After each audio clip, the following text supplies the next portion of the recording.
the world. உலகத்திலே அநேக பாடுகள் இருக்கிறது என்று நாம் அறிந்திருக்கிறோம். Not only Christians who suffer. கிறிஸ்தவர்கள் மட்டும் பாடுபடுவதில்லை. A lot of unbelievers suffer. அநேக அவிசுவாசிகளும் பாடுபடுகிறார்கள். And there are a lot of patient Hindus and Buddhists who suffer very silently when other people treat them badly. மற்றவர்கள் தவறாய் நடத்தும்போது எத்தனையோ இந்துக்கள், முஸ்லிம்கள், புறஜாதியர்கள் பொறுமையாக அமைதியாக பாடுபடுகிறதை நாம் பார்க்கிறோம். Buddha taught that. புத்தர் இதை சொல்லிக் கொடுத்தார். That you must control your temper. உடைய கோபத்தை அடக்க வேண்டும். And there are sincere Buddhists who try to follow all that. இவைகளை உண்மையை பின்பற்ற விரும்புகிறான புத்தர்களும் புத்த வார்த்தைகளும் எவ்வளவு பேர் இருக்கிறார்கள். But how do we distinguish between that type of suffering and what the Bible speaks? அப்படிப்பட்ட பாடுகளுக்கும் வேதம் போதிக்கிற பாடுகளுக்கும் உள்ள வித்தியாசத்தை எப்படி கண்டுகொள்வது? Paul uses an expression in 2 Corinthians 1.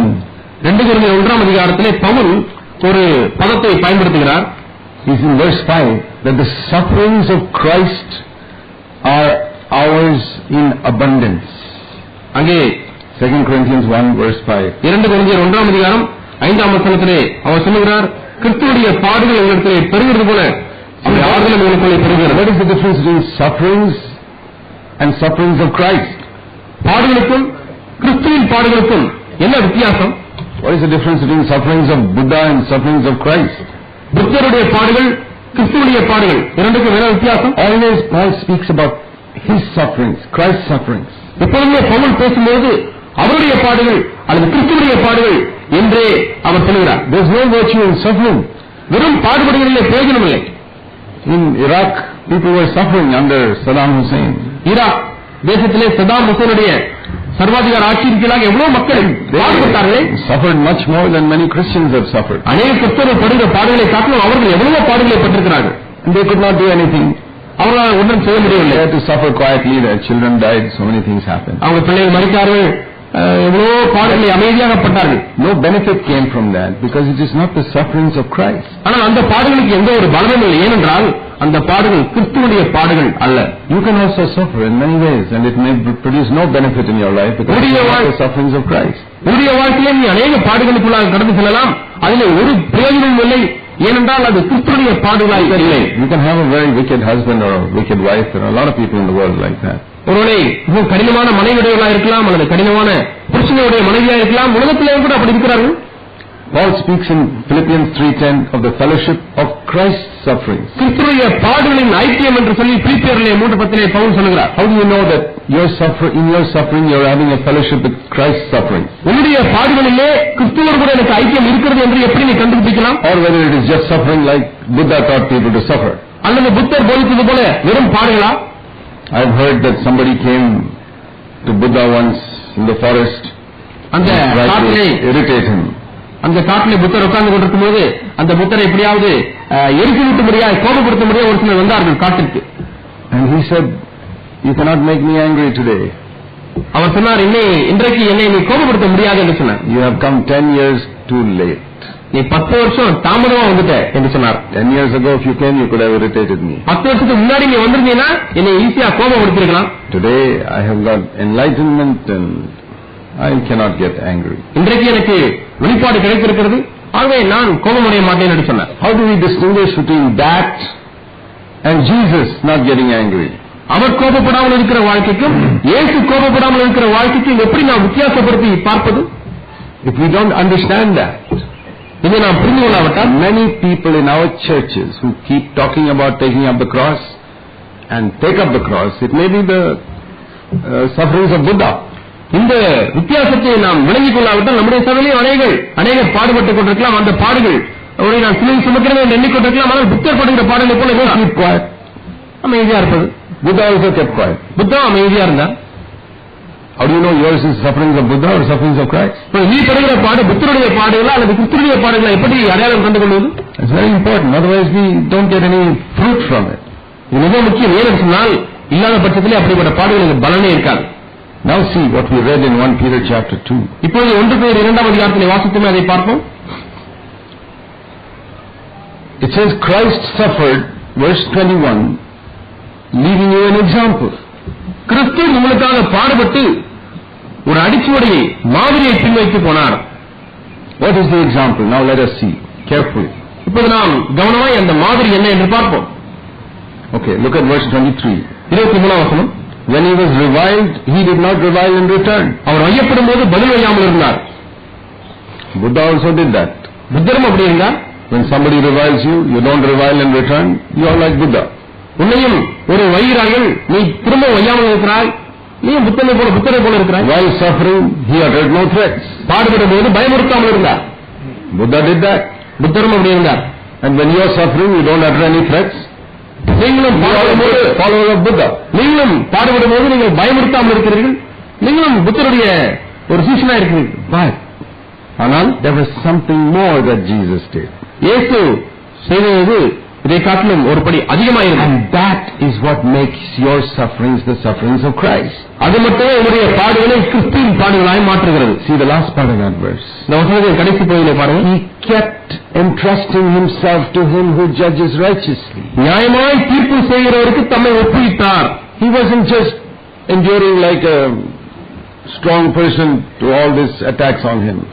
அவர் மீது வந்த எல்லா தாக்குதல்களையும் ஒரு வலிமையானவராக தாங்கிக் கொண்டிருக்கவில்லை. In all that there was a fellowship with his father. அந்த தாக்குதல் வரும்போது இங்கே இவருக்கும் பிதாவுக்கும் ஒரு ஐக்கியம் ஏற்பட்டுக் கொண்டே இருந்தது. Father, you know everything. பிதாவே, எல்லாவற்றையும் அறிந்திருக்கிறேன். I don't have to defend myself here. என்னை நானே இப்போது நியாயப்படுத்த தேவையில்லை. I want your life to flow into me here in this situation. இந்த சூழலிலே பிதாவே, உம்முடைய ஜீவன் எனக்குள்ளாக பாய்ந்து செல்ல வேண்டுமே. And like that, he didn't only suffer the evil. இது போல அவர் பொல்லாப்பை சகித்தது மட்டுமல்ல, he overcame the evil with good. அவர் அந்த தீமையை நன்மையினாலே வென்றார். It says when Jesus suffered the cross, இயேசு சிலுவையை சகித்த பொழுது, in Hebrews chapter 12, எபிரேயர் 12ஆம் அதிகாரம், for the joy set before him he endured the cross. நமக்கு முன் வைத்திருந்த சந்தோஷத்தின் பொருட்டு, இரண்டாம் வசனம், and that joy was the joy of fellowship with his father. அவர் தமக்கு முன் வைத்திருந்த சந்தோஷம் என்ற என்னவென்றால் பிதாவோடு கூட உள்ள தனது ஐக்கியம். You know, I feel that lot of Christians preach the cross without preaching the resurrection.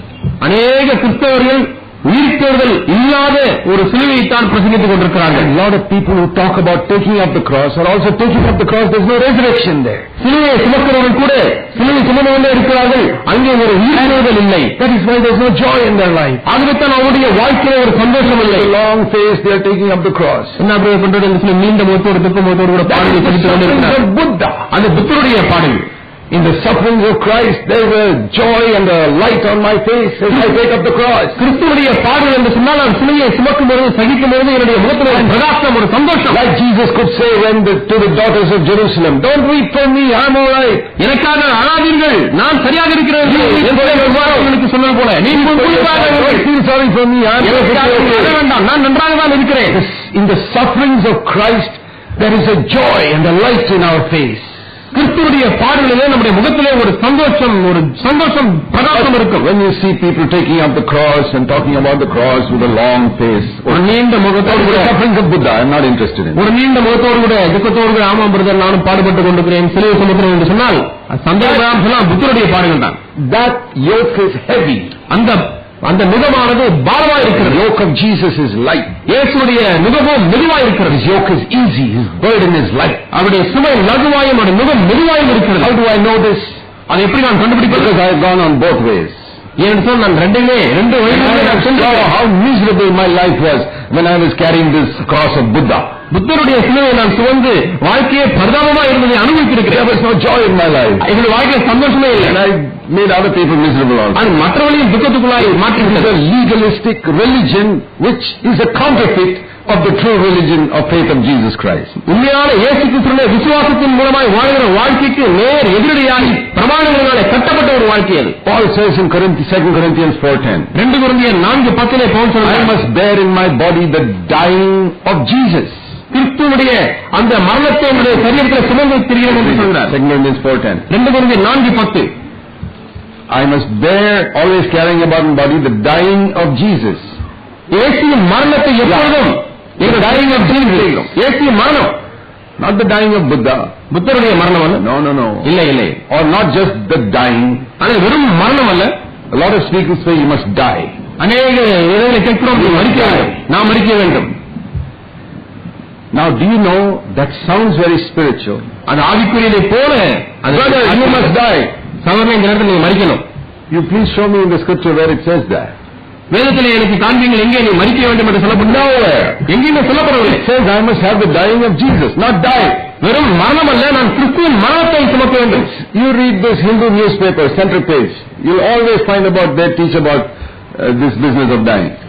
Hindu என்றதான ஆங்கில பத்திரிகை வருகிறது. அதிலே இருக்கிற நடுவில் உள்ளதான பக்கத்தை வாசித்து பாருங்கள். அங்கே மரிக்கிறதை பற்றி அது இந்துத்துவம். Here it's speaking about the dying of Jesus. இங்கே நாம் பார்க்கிறது இயேசுவின் மரணம். It's not just dying. வெறும் மரணம் மட்டுமல்ல, dying of Jesus. இயேசுவுடைய மரணம். In which not only I don't revile back, but I commit myself to him who judges righteously. நான் பதில் வையாமல் இருப்பது மட்டுமல்ல, ஆனால் அந்த நியாயமாய் தீர்ப்பு செய்கிறவருக்கு நான் என்னை ஒப்புக் கொடுத்துக் கொண்டே இருக்கிறேன். And I endure the cross because of the joy that is set before me. எனக்கு முன்னால் வைத்த சந்தோஷத்தின் பொருட்டு நான் சிலுவையை That is the joy and the hope of resurrection. அது என்ன என்றால் அது சந்தோஷம் உயிர்த்தெழ போகிறது என்ற நம்பிக்கையில் ஒரு சந்தோஷம். There's a faith in it. அதில் ஒரு விசுவாசம் இருக்கிறது, which brings a joy and a power in our life. அது நம்முடைய வாழ்க்கையில சந்தோஷத்தையும் ஒரு பலனையும் வல்லனையும் கொண்டு வருகிறதான ஒரு வாழ்க்கை. Apostle said, அப்போஸ்தலர்கள் சொன்னார்கள், they never said we are witnesses of his crucifixion. அவருடைய சிலுவையில் அறையப்பட்டதற்கு நாங்கள் சாட்சிகள் என்று ஒரு காலம் சொல்லவில்லை. It was true, they witnessed his crucifixion. அவருடைய சிலுவையில் அறைகிறதை அவர்கள் எல்லாரும் சாட்சிகள் என்று பார்த்தது மெய்தான். Never once called themselves witnesses of Jesus' crucifixion. ஆனால் ஒரு முறை கூட நாங்கள் இயேசு சிலுவையில் அறையப்பட்டதற்கு சாட்சிகள் என்று சொல்லவே இல்லை. Today I find so many Christians always talking about Jesus dying on the cross. இன்றைக்கு அநேக கிறிஸ்தவர்கள் இயேசு சிலுவையில் மரித்ததை பற்றியே பேசிக் கொண்டிருக்கிறார்கள். They never talk about his resurrection. ஆனால் அவருடைய உயிர்த்தெழுதலை பற்றி பேசுவதில்லை. There are Christians who talk about carrying the cross. சிலுவையை சுமப்பதை பற்றி பேசுகிறார்கள், but not about the joy that is set before them and carry the cross. ஆனால் தங்களுக்கு முன்னாக ஒரு சந்தோஷம் இருக்கிறது என்பதை குறித்து பேசுவதில்லை. It is a very subtle trick of the devil, and it has happened in our midst also. இது சாத்தானுடைய மிக நேர்த்தியான ஒரு தந்திரம், அது நம்முடைய மத்தியிலே நடந்துவிட்டது. So we have a whole lot of people in our churches who are with long face carrying the cross. ஆகவே நம்முடைய மத்தியிலே நிறைய மக்கள் நான் சிலுவை சுமக்கிறேன் என்று நீண்ட புத்தகத்தை வைத்துக் கொண்டிருக்கிறார்கள். They are not good witnesses for Christ. அவர் கிறிஸ்துவுக்கு நல்ல சாட்சிகள் அல்ல. Because it's such a miserable religion they have got. இப்போது அவர்கள் இருக்கிற மிக பரிதாபமான ஒரு மதம் தான்.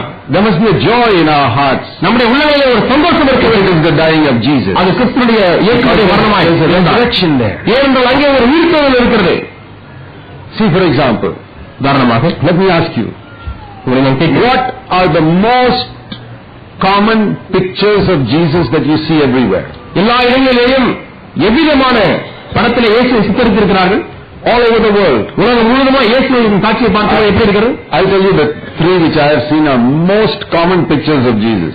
நான் பார்த்த மூன்று அடிக்கடி காணப்படுகிற காட்சிகளை நான் உங்களுக்கு சொல்கிறேன். One is of him in a baby, and at Christmas time you see lying in a cradle. That is very common all over the world. இயேசு சிறு குழந்தையாய் இருக்கிறதை போல, ஒரு தொட்டில் குழந்தையாய் இருக்கிறதை போல பல இடங்களில் பார்க்கிறோம். Or in the Roman Catholic pictures of Jesus as a baby, same thing. Roman கத்தோலிக்கர்களே இந்த குழந்தையை மரியாள் இயேசுவை குழந்தையாய் தூக்கிக் கொண்டிருக்கிறார். baby, that's one picture. அது இயேசு கிறிஸ்து குழந்தையாய் இருக்கிற இயேசு கிறிஸ்து. He is a helpless baby. உதவியற்ற ஒரு குழந்தை.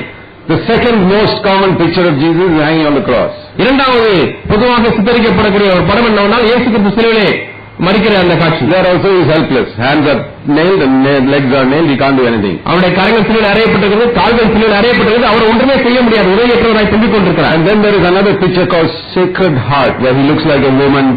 With anybody who puts this picture of me in your house, I will bless. தூய இருதயம் என்று சொல்லுவதான அந்த சேக்ரெட் ஹார்ட் போன்றதான ஒரு இருதய படம் இருக்கும். இயேசு அப்படி ஒரு படமா இருந்து அப்படியே looks exactly like a woman there. அங்கே ஒரு உதவியில்லாத உதவியற்றதான ஒரு பெண்ணை போல அங்கே சித்தரித்திருப்பார்கள். These are the three most common pictures of Jesus everywhere in the world. உலகத்தில் எங்கு பார்த்தாலும் இந்த மூன்று படங்கள் தான் இயேசுவை பற்றி தோன்றும். All of them is a helpless person. எல்லா படங்களையும் பார்க்கும்போது இயேசு உதவியற்றவராக இருப்பதை போல தான் இருக்கும். Like a woman, like a baby, ஒரு குழந்தையை போல அல்ல ஒரு ஸ்திரீயை போல. How many pictures have you seen of Jesus coming out of the grave? எத்தனை இடங்களில் இயேசு உயிரோட எழுந்திருக்கிற அந்த படத்தை பார்த்திருக்கீர்கள்? You see some pictures like that anywhere? எங்கேயாவது கல்லறையில் இயேசு உயிரோட எழுந்திருக்கிறதை பார்த்திருக்கீங்களா? In the Bible story book, but you don't find such pictures hanging on the walls anywhere. இந்த படத்தை படம் உள்ளதான வேத புத்தகத்திலே பார்த்திருப்பீர்கள். ஆனால் எவ்வளவு பொருளை மாற்றப்பட்டதை பார்த்திருக்கிறோம். That doesn't want people to know that. ஏன் என்று சொன்னால் பிசாசு தீர்மானித்திருக்கிறார். How many pictures do you see on the walls of Jesus ascending up to heaven? எந்த இடங்களிலே பரத்துக்கு ஏறி செல்கிறது போல இயேசு சித்தரிக்கப்பட்டிருக்கிறதை பார்த்திருக்கிறீர்கள். That's the picture I want to see. நான் பார்க்க வேண்டிய படம் அதுதான். The cross is empty. That is what we preach today in Christianity. சிலுவையானது இப்போது வெறுமையாக இருக்கிறது. அதைத்தான் நாம் கிறிஸ்தவத்தில் The cross is empty. That is what we preach in Christianity. சிலுவையானது இப்போது காலியாக இருக்கிறது. The grave is empty. கல்லறையானது காலியாக இருக்கிறது. Jesus is risen. இயேசு உயிர்த்தெழுந்திருக்கிறார்.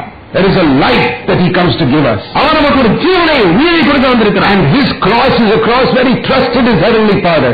அவருடைய சிலுவை என்பது அவர் பரத்திலே உள்ள பரமபிதாவை விசுவாசித்ததான ஒரு சிலுவை. He did not do anything himself. அவர் தானாக ஒன்றையும் செய்யவில்லை. You know, Jesus says in John chapter 10. யோவான் 10ஆம் அதிகாரத்தில் இயேசு சொல்லுகிறார். He said, I have power to give up my life. Verse 18. 18ஆம் வசனத்தில் அவர் சொல்லுகிறார், I have power to lay down my life and I have power to take it again. என்னுடைய ஜீவனை கொடுக்கவும் அதை எடுக்கவும் எனக்கு அதிகாரம் உண்டு என்று சொல்லுகிறார். Verse 18. 18ஆம் வசனம். He had two authorities. அவர் இரண்டு அதிகாரம் உண்டு. Authority to lay down his life. தன்னுடைய ஜீவனை கொடுக்க அவருக்கு அதிகாரம் உண்டு. And authority to take it out from the grave. மறுபடியும் அதை எடுத்துக்கொள்ள கல்லறையிலிருந்து எடுத்துக்கொள்ள அதிகாரம். When they came to capture him, ஆகவே அவரை பிடிக்க ஜனங்கள் வந்தபோது he used his authority and laid down his life. அவர் தன்னுடைய அதிகாரத்தை பயன்படுத்தி தன்னுடைய ஜீவனை ஒப்புக் கொடுத்தார். But notice this. ஆனால் இதை கவனியுங்கள். He had authority to take up his life again, but he did not use it.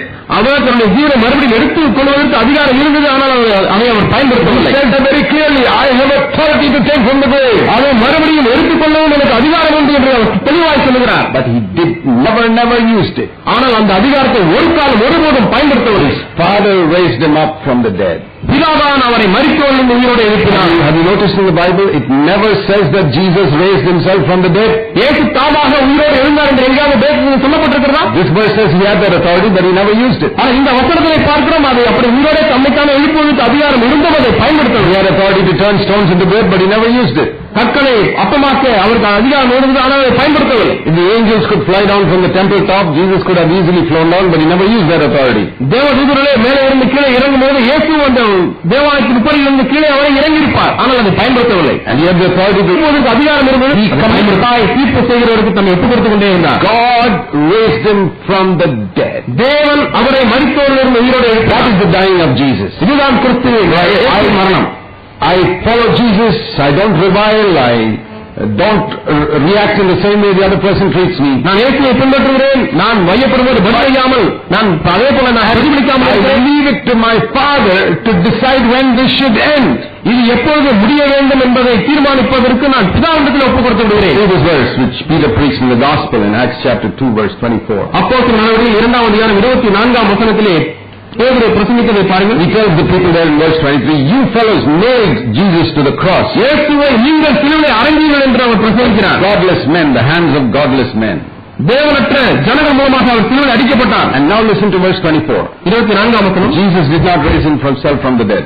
இயேசு தாமாக மரித்தவர்கள் உயிரோடு எழுந்திருக்கவில்லை. Listen to this beautiful expression. அருமையான வாக்கு. God raised him up again, putting an end to the agony of death.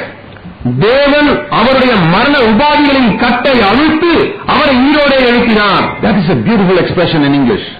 ஆங்கிலத்தில் இன்னும் அதிக அழகாக சொல்லப்பட்டிருக்கிறது. God put an end to the agony. அந்த மரண வேதனைக்கு தேவன் ஒரு முற்றுப்புள்ளி வைத்தார். Is somebody treating you badly?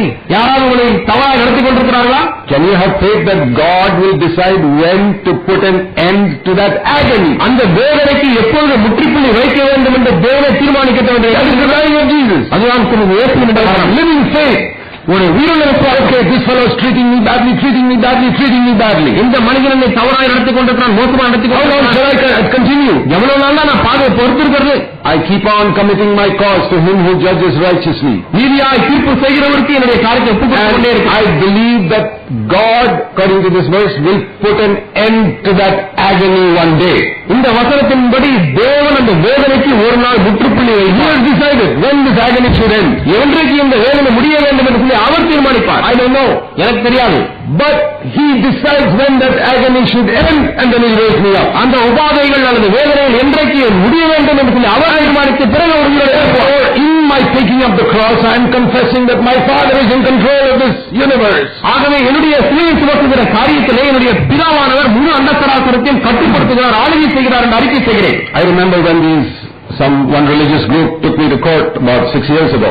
6 வருஷத்துக்கு முன்னதாக ஒரு மத குழுவினர் என்னை கோர்ட்டுக்கு அழைத்து சென்றார்கள். That's still going on, those 3 court cases. அந்த 3 வழக்கு மன்றத்தில் உள்ளதான வழக்குகள். I saw the footsteps of Jesus in that court. அந்த வழக்கு மன்றத்திலே நான் போகும்போது அந்த கோர்ட்டில் இயேசுவுடைய அடிச்சுவடையை நான் கண்டேன். Jesus said, இயேசு சொன்னார், gone in front of you. நான் நடந்து சென்றிருக்கிறேன். I have also gone to court. நானும் வழக்கு மன்றத்திற்கு நீதிமன்றத்திற்கு போயிருக்கிறேன். I was also dragged to court by religious people on false charges. பொய்யான குற்றச்சாட்டுகள் நிமித்தமாக மத சம்பந்தப்பட்டவர்கள் என்னையும் கோர்ட்டுக்கு இழுத்து சென்றிருக்கிறார்கள். You want to walk in my footsteps? என்னை அடிச்சுவடையில் நடக்க விரும்புகிறாயா? Walk in my footsteps. இந்த அடிச்சுவடையை நட. And behave like I behaved in that court. அந்த கோர்ட்டில் நான் எப்படி நடந்து கொண்டேன் அதே போல நீயும் நடந்து கொள். And then we used to pray in the church, Lord, finish this quickly. ஆண்டவரே சீக்கிரமாய் இந்த கோர்ட் கேஸ் முடிய வேண்டும் ஆண்டவரே என்று ஜெபித்தோம். But it didn't finish. ஆனால் முடியவில்லை. Still not finished. இது வரைக்கும் முடியல. When is it going to finish? எப்ப அது முடியும்? Yeah, it says God is the one who decides when He is going to put an end to all this agony. இந்த வேதனைகளுக்கெல்லாம் என்றைக்கு முற்றுப்புள்ளி வைக்க வேண்டும் என்று தீர்மானிக்கிறவர் ஆண்டவர். Not me. நான் அல்ல. Not the judge. அங்கே இருக்கிற ஜட்ஜ் அல்ல. God. தேவன் தான்.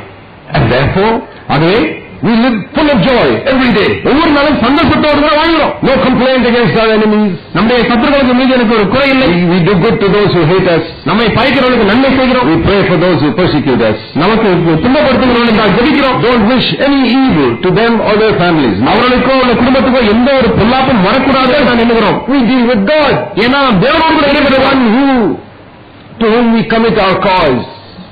நம்முடைய காரியங்களை நாம் அவரிடத்திலே தான் ஒப்புக் கொடுக்கிறோம். This is not the sufferings of Buddha, it is the sufferings of Christ. புத்தருடைய பாடுகள் அல்ல, கிறிஸ்துவுடைய பாடுகள். You know that you got the sufferings of Christ when you got joy in your life. உன்னுடைய ஜீவியத்திலே சந்தோஷம் காணப்படுமேயானால் நீ படுகிற பாடுகள் கிறிஸ்துவுடைய பாடுகள் அறிந்து கொள்ளலாம். You can lead other people to take up the cross with joy. மற்ற ஜனங்களும் சந்தோஷத்தோடு சிலுவையை சகிப்பதற்கு நீ நடத்தும்போது the same joy that Jesus had. இயேசுவுக்கு அதே சந்தோஷம். He had so much joy on the night before his crucifixion. அவர் சிலுவையில் அறையப்படும் நாளுக்கு முந்தின நாளிலே அவர் அவ்வளவு சந்தோஷமானவராக இருந்தார். How do we know? எப்படி தெரியும்? When you have extra food in your house, you give it to other people.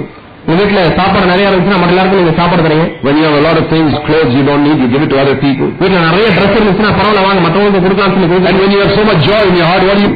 உங்க உள்ளத்துல நிறைய சந்தோஷம் என்ன செய்வீங்க? Give it to other people. மற்றவங்களுக்கு நீங்க கொடுப்பீங்க. That's exactly what Jesus did in John 15. யோவான் 15ஆம் அதிகாரத்தில் அதைத்தான் my joy I give unto you. I've got so much joy because I'm going to be crucified tomorrow morning. I give it to you. என்னுடைய சந்தோஷத்தை உங்களுக்கு தருகிறேன். நான் நாளை தினத்திலே சிலுவையில் அறையப்பட போகிறேன். என்னுடைய சந்தோஷத்தை சமாதானத்தை உங்களுக்கு தருகிறேன் என்று சொன்னார். Absolutely amazing. இது மிகவும் வியக்கத்தக்கதாக இருக்கிறது. It was not a long faced, oh brothers, you know how these people are going to treat me tomorrow. உங்களுக்கு தெரியுமா நாளைக்கு எல்லாம் என்னை எப்படி நடத்த போறாங்க, சிலுவையில என்னை எப்படி அடிக்க போறாங்க, நீண்ட முகத்தோடு கூட இல்ல.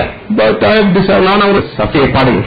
But my joy I give unto you. என்னுடைய சந்தோஷத்தை உங்களுக்கு தருகிறேன். Be of good cheer, I have overcome the world. நீங்கள் திறன் கொள்ளுங்கள், நான் இந்த உலகத்தை ஜெயிக்கிறேன். Prince of the world is coming against me, he's got nothing in me. இந்த உலகத்தின் அதிபதி இதோ வருகிறான், அவனுக்கு இடத்தில் ஒன்றுமில்லை. That is the dying of Jesus. இதுதான் இயேசுவுடைய மரணம். What cross are you carrying?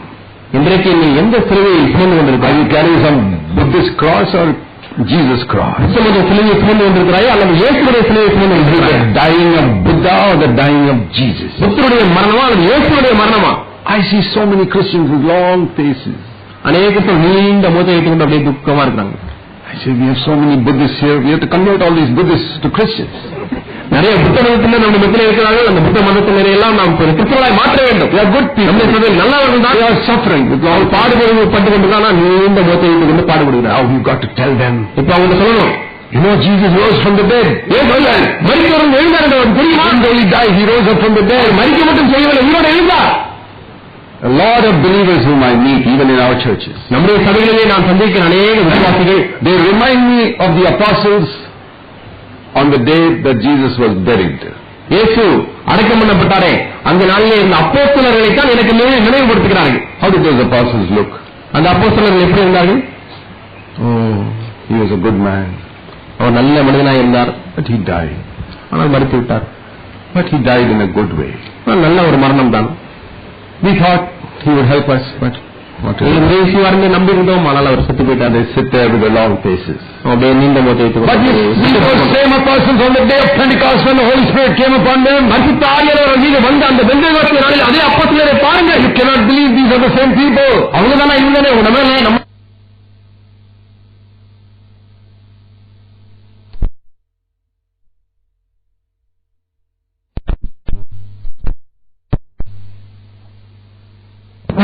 like some of these churches have a cross with lights.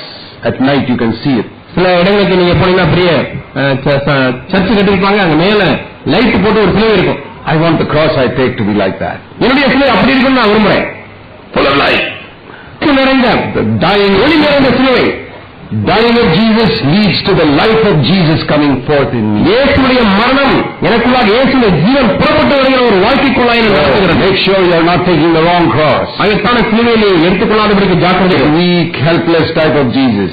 உதவியற்றதான பலவீனமான இயேசு அப்படி அல்ல. We follow triumphant Jesus who said all authority in heaven and earth is given to me. வானத்திலும் பூமியிலும் சகல அதிகாரமும் எனக்கு கொடுக்கப்பட்டிருக்கிறது என்று சொல்லி வெற்றி சிறந்த இயேசுவை நாம் serpent on the cross. அந்த சர்ப்பத்தினுடைய தலையை நசுக்கினார். Therefore the devil cannot touch us. ஆகவே சாத்தான் நம்மை தொட முடியாது. God allows some agony to come upon us from other people. God knows when to put an end to that. மற்ற ஜனங்கள் மூலமாக நமக்கு வேதனை வர வேண்டும் என்று அனுமதித்த தேவன் அதற்கு எப்போது முற்றுப்புள்ளி வைக்க வேண்டும் என்று அறிந்திருக்கிறார். The spirit of triumph in our life. ஆகவே நம்முடைய வாழ்க்கையிலே ஒரு வெற்றியில் all the time எல்லா நேரங்களிலும் வெற்றி சேர்க்கப்படுகிற ஒரு ஆவி. People take us to court or they kill us or they hurt us or steal or whatever they do. ஜனங்கள் நம்மிடத்தில் திருடினாலும் சரி, நம்மை கொலை செய்தாலும் சரி, அடித்தாலும் சரி, அல்லது வழக்கு மன்றத்தில் எடுத்துச் சென்றாலும் சரி, maybe your husband or wife are treating you with great agony. அல்லது உன்னுடைய மனைவியோ கணவனோ அதிக வேதனைப்படுத்திக் கொண்டிருக்கிறான் உன்னை. Commit your cause to him who judges righteously. உன்னுடைய காரியங்களை நீதியாய் தீர்ப்பு செய்கிறவருக்கு ஒப்புக் கொடுத்து he knows when to put an end to that agony and raise you up. இந்த வேதனைக்கு என்றைக்கு முற்றுப்புள்ளி வைக்க வேண்டும், என்றைக்கு எழுப்ப வேண்டும் என்று அவர் அறிந்திருக்கிறார். In due time he will exalt you. ஏற்ற காலங்களில் உங்களை உயர்த்துவார். And until that time comes, what shall we do? அந்த நேரம் வரைக்கும் நாம் என்ன செய்ய வேண்டும்? We go with a long face. நீண்ட முகத்தை வைத்துக் இல்லை, we look forward with joy to that time that will come. அந்த நேரம் வரப்போகிறது என்று சொல்லி சந்தோஷத்தோடு கூட காத்திருக்க வேண்டும். The Bible says rejoice in the Lord always. ஆகவே of our enemies. நம்முடைய சத்துருக்களுக்கு விரோதமாக நமக்கு ஒன்றே ஆயத்தம் பண்ணுவார் என்று வேதம் சொல்கிறது. These are not killed. சத்துருக்கள் இன்னும் கொலை செய்யப்படவில்லை. David says in the presence of my enemies God sets a table for me. என் சத்துருவை தேவன் எனக்கு ஒரு பந்தியை ஆயத்தப்படுத்துவார். Enemies are there. அங்கே சத்துருக்கள் இருக்கிறார்கள். But he has anointed my head and my cup is still running over. ஆனால் அவர் என்னை தலையை அபிஷேகம் பண்ணியிருக்கிறார், இந்த பாத்திரம் நிரம்பி வழிகிறது. My cup is running over and the enemies are still there. என்னுடைய சத்துருக்கள் அங்கே தான் இருக்கிறார்கள், என்னுடைய பாத்திரமும் நிரம்பி வழிகிறது. That's amazing. You read Psalm 23. சங்கீதம் 23 வாசித்து பாருங்கள். My enemies are there, still my cup is running over with joy. சத்துருக்கள் என்னுடைய பந்தியை I live by faith. ஏனென்றால் நான் விசுவாசத்தினாலே வாழ்கிறேன், not by sight. தரிசித்து நடவாமல் விசுவாசத்தினாலே. I live by faith in an almighty God who is my Father. என்னுடைய தகப்பனாய் இருக்கிற சர்வ வல்லமையுள்ள தேவனிடத்தில் இருக்கிற விசுவாசத்தின் மூலமாய் வாழ்கிறேன். Jesus who is always my advocate pleading in the court of heaven. இருக்கிற கோர்ட்டில் எனக்கு help me in every area of life. என்னுடைய வாழ்க்கையின் ஒவ்வொரு பகுதியிலும் எனக்கு செய்ய முடியாது. பரிசுத்த ஆவியானவர் வந்திருக்கிற the devil who is crushed under my feet. என்னுடைய காலுக்கு கீழாக பிசாசு. Of all people in the world I am the most blessed. உலகத்தில் எல்லா ஜனங்களை காட்டிலும் நானே அதிகமாக ஆசீர்வதிக்கப்பட்டவன். So are you. நீங்களும் அப்படி ஆசீர்வதிக்கப்பட்டவன். Believe it. இதை விசுவாசிப்பாயானால் let's believe that. நாம் இதை விசுவாசிப்போம். ஆமென். ஆமென்.